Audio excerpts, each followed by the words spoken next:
Alright, thank you for taking a look here at my video and checking out Project Orchid. This is a Honda Trail 70 early model, so from 1969, first couple of years before they started designating them with the K model. So this is a K0 or an A. Basically a backyard find, something I would call a modified restoration. And I'm briefly just going to go through some slides to show how this can be done on a budget. I've got about $1,500 into this bike, and again, that's with no labor cost, mainly just parts and paint and supplies and things of that nature.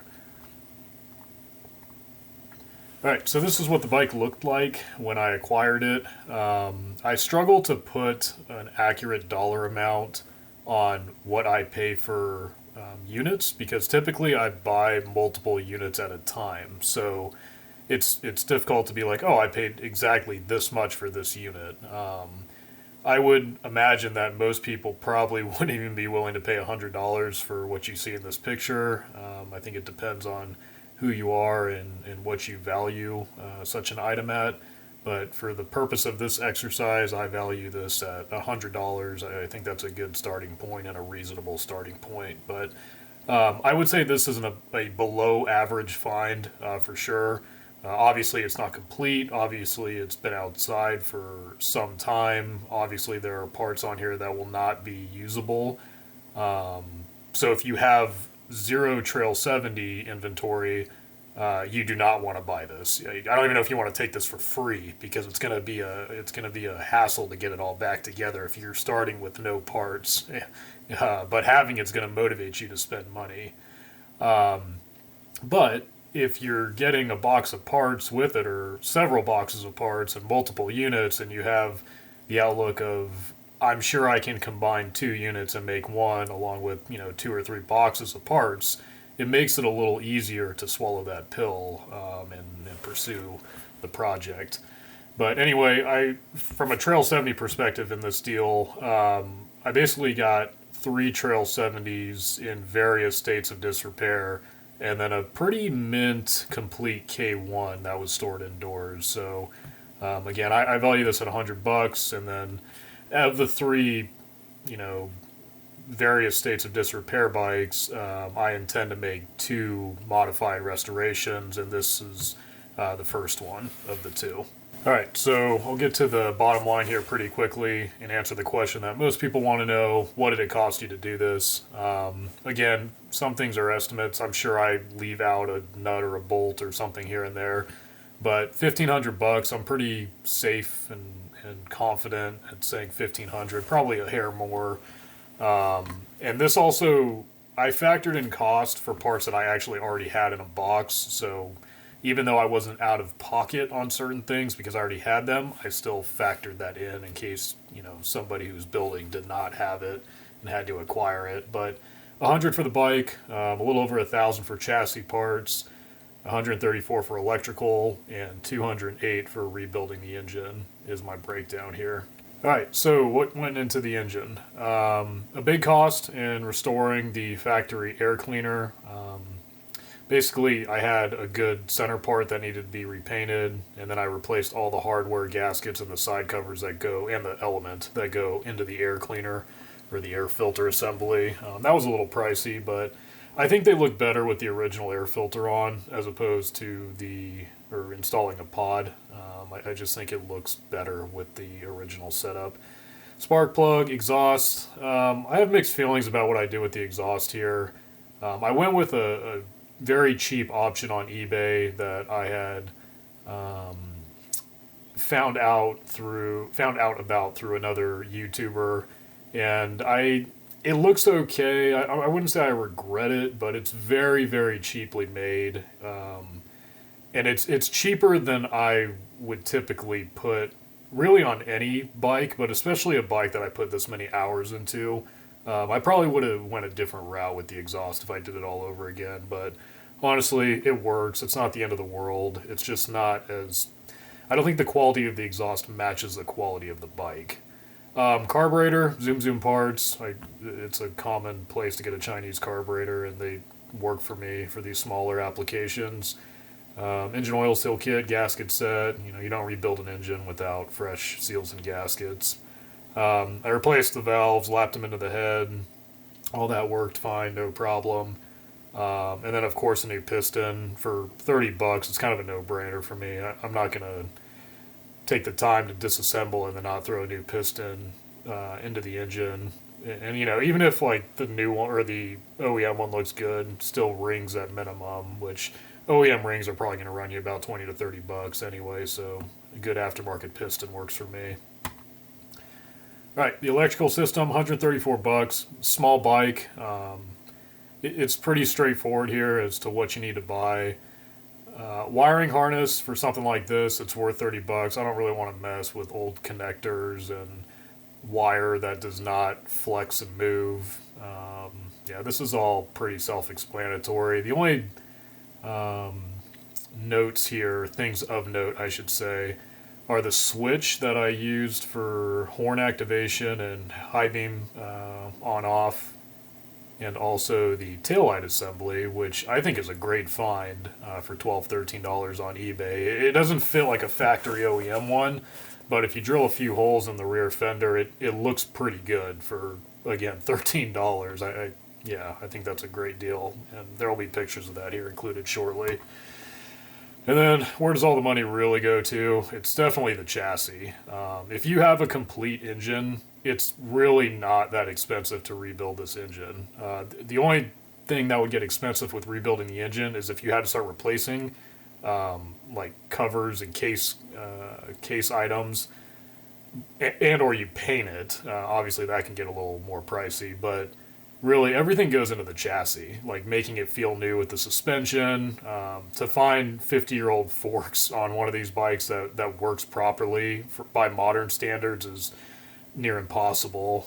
It's just worth it to spend the money on a new front end, in my opinion. Tires, you know, that's pretty standard. Basically, all/most rubber pieces and grommets have to be replaced. Cables have to be replaced. Levers, sprockets, tubes for the tires, bearings. Yeah, that all pretty much needs to be replaced when you go the distance with a bike like this. Some cost of notes here, or some notes of cost, I should say. The paint, I allocated $200 to this category, which like that assumes that you have what you need to spray. You know, obviously, if you don't have a compressor and a gun and a space, it's not going to be $200 to do this, unless you get aerosol cans, and hopefully you get a pretty good result with that. And then the instrument gauge I got from Bart Moto, and I think it's a pretty good replacement. It looks pretty good when it's in the headlight bucket, but I'll talk about the chassis more once I have some pictures up.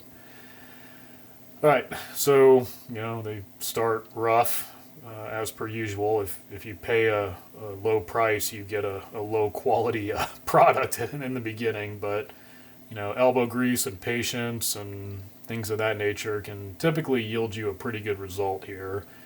This is the color, I don't know the code, but it's an orchid color, in like the purple card, if you will, at my local auto paint shop. But this is a metallic or an effect base, so obviously there's some like flake to it and some sparkliness to it, if you will. And anytime you go for a base that has effect, it's going to be more expensive. But something like this is typically between $60 to $70 a pint, and a pint is plenty for me to shoot basically all the pieces that are purple on this bike. More on the chassis here. I found this neat grab handle on Bart Moto's website. I think this looks pretty neat on this build. The upper clamp, I had these BBR, I have a few sets of these BBR handlebars that I have laying around, and I think they fit really well into this clamp for this build. I'm really happy I went with this setup. The clamp matches the grab handle really well, and the rider's seated position, grabbing the handlebars on this setup is really, really nice. I'm very happy with how this turned out, and I thought it was worth it for me to spend the money on this handlebar upper clamp setup for this bike. And here's more on that. You can see the switch that I was alluding to earlier. So on the left bar control, or position if you will, I've got a little 2-button switch that activates the high beam and deactivates it, and then a button for the horn. Again, this is like a $10 Amazon thing, works perfectly fine. I know it's not what you would typically find on a Trail 70, but for me to modernize and just run some wiring to the harness, it works really, really well, and I like it a lot. The levers and perches, $10 for the combo on Amazon. Again, it's kind of a no-brainer. Chrome and black usually works out pretty well. The grips are something new to me. I've used several pairs of Domino grips for years now, but these ones actually flare in circumference as you move toward the outside of the grip. And I just thought that was a neat feature. I don't think that's a very common feature, but I read about them, I bought them, I installed them, and I really like how these grips work on basically a pit bike. It's really, really neat that the grip flares as it gets toward the bar end. All right, let's see here. So the exhaust, it looks okay. When you look at a picture, it seems to match the bike pretty well. If I did it again, I'd probably do something different. But again, the bike runs the way it should. There's no problem there. I just have a little bit of buyer's remorse, if you will, builder's remorse. These graphics, I reached out to a gentleman who's got a business called GeForce Graphics in Michigan, and I was going through his eBay store, and he makes like an original, like a reproduction original CT70 decal set for the various years and K models. But when I saw the little Dax Weenie Dog thing on wheels on a different set that he offered, I sent him a message and asked him if he would be willing to basically send me the A model decal set with the Dax on it, and like as you see here. And he said, yeah, I can do that, no problem. And I said, can you do it in this color? In this case, an orangish color. And he said, yeah, no problem. Like, let me send you a sample. Give me, a couple hours or whatever it took him, and I'll email you a sample, and thumbs up, thumbs down, tell me how you want it changed. And he did, and I think this is a really neat little detail on this bike, and I just wanted to give a quick shout out to him. Excellent customer service. Definitely going to be reaching out to him again when I want to do decals. Shinko SR426 tires, again, they do the job. They're cheap. I don't know what you expect to pay for 10-inch tube tires, but they look good and do the job. I got the seat from Bartmoto. I think it's a very good seat for what it costs. It would cost me about the same, if not more, it would definitely cost me more to take it to my local guy and have him redo the foam and paint the bottom and do a custom upholstery, providing I give him a design. So for what this costs out the door, I thought it was a great deal. And then the $12 taillight assembly, I think I have a better picture of that here in a moment. Alright, so here's another picture of the bike. As you can see, this is a good look at the full scope of the exhaust. Again, the heat shield, you can tell it's really thin. But the taillight, again, for $12 looks pretty darn good. You drill 3 holes into the rear fender, and you have a great working tail and brake light back there. I don't really think you can beat that if you're going bang for buck here. Yeah, obviously the engine's not painted, but it runs exactly as it should. Starts on the first kick type of situation. Okay, speaking of the engine, what's funny with these little engines is if you spend the $40-50 on a new stator cover on the left side, it makes it shiny again. Even though the rest of the engine is obviously not shiny and painted or treated, that left case cover for, I think they're like $50, maybe 60, I don't know, but it makes it look really good when you just replace that cover. But other than that, it's pretty much just take it all down, clean it, start fresh, lap in new valves, throw a new piston in, new oil seals, new gaskets, and you bring it all the way back up. One thing that I had with this engine is I didn't have spark. So I got it all back together after I cleaned it, And it was an odd no spark situation because usually when you have a no spark condition, it's usually due to a connection or a grounding issue or something of that nature. Something further up the frame than like at the stator. And in this case, everything checked good except for the stator. And I've never had that happen before doing one of these singles. And I basically, through elimination, was like, it must be the stator. So I started looking around and reading, and I found these like CDI stator kits, and they run like $50, and they have pretty good reviews in the forums. And I was like, you know what? Why don't you just do it? You don't have to worry about points. Throw it in there, and by the time I mess with points, that's going to be half the cost.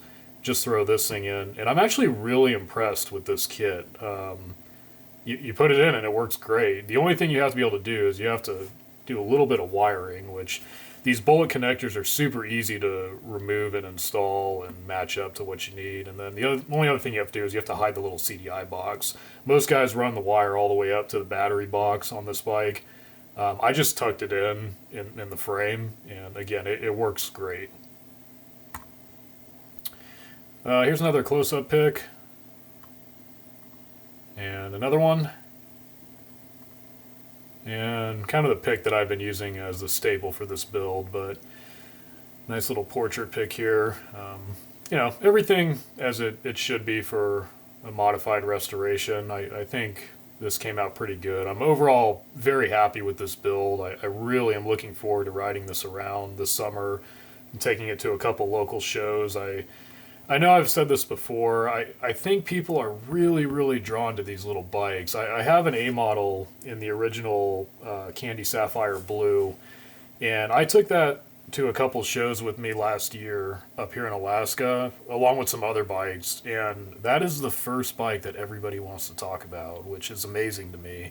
I think nostalgia plays a big factor into it, but you know, I can have like a custom CB next to it that I've got way more money into, and they want to talk about the Trail 70. So I don't have a problem with that. I think it's great. I love that people are nostalgic about these bikes, and I'm really happy that I got the opportunity to pick up a few of them this summer down in Anchorage, because they're just fun to build. They're fun to have. They're fun to ride. And if you have multiple of them, the shenanigans grow even worse because now everybody wants to ride them. But all in all, good fun here. All right, some final and additional notes. What would I have done differently? The front end that I bought, which basically are the forks or the fork assembly, you can pay more for a front end assembly, the forks that fit into the OEM tube setup and thread in. You can pay a little more for an assembly that has like spacers or collars or bushings. I don't remember exactly what they are, but apparently those collars or bushings remove some of the front end play, which is really common when you ride these bikes around and you get on the front brake. You'll feel just like a hair of movement. You'll feel a little bit of play, and again, 50 years ago, it probably wasn't a big deal. But by modern standards, you know, if you felt that in a sport bike, obviously that'd be a huge problem. But we're just not like used to feeling that anymore. And I think I should have paid a little more for the better suspension, just so I didn't, you know, have that in the back of my mind every time I grab the front end or the brakes as I ride it. But again, these are small details that, in the grand scheme of things, don't really have that large of an impact. I couldn't swallow this pill, man. I couldn't pay $115 for a 420 chain. I wanted to so badly. I've seen other guys build these little bikes, like especially these Monkeys and Groms with this black and gold chain. Driven makes one, and I think it's RK makes this fancy like gloss black chain with gold links. And I think this bike will look pretty sweet with it. I might change my mind and install one of these. We'll see, but I probably should have done it. We already talked about the exhaust. And then, you know, would you paint the engine if you did it all over again? I don't know, man. It's a lot of work to paint an engine. It's a lot of work to build a bike like this, but it's one of those things where if something's original and it works, do you really change it? I don't know. I guess that's why it's called a modified restoration. All right, can you get parts for them? Absolutely. Trail 70, Trail 90, all day, every day. You can find them all over the internet. So, you know, if you can get your hands on a complete one, that would be great. But even if it's not complete, aside from the frame and, I don't know, you need the frame, you need the swing arm. You can even buy aftermarket swing arms that'll work. You need a good frame. So one detail about that, they're I don't know if it's pressed or stamped steel, but they bend. So these bikes have in 50 years had a typically rough life, and the frames can be bent. So it's tough when you look in someone's backyard and you see it under a tarp. It's hard to get it on a stand and get it straight up and look to see if the frame's good.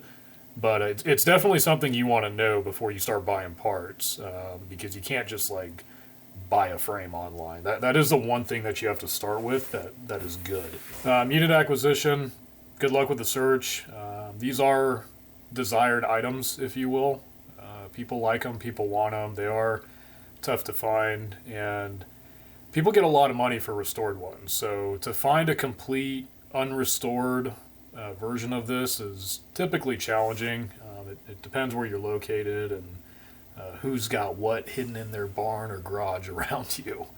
Other than that, as I always say, enjoy the build, stay organized, build a parts spreadsheet, know what you're doing. If you don't, ask questions, but make sure you have fun. And anybody can restore a vintage Honda if you take the time, you have the tools, and you stay organized. So good luck with that, and I hope you enjoyed the video.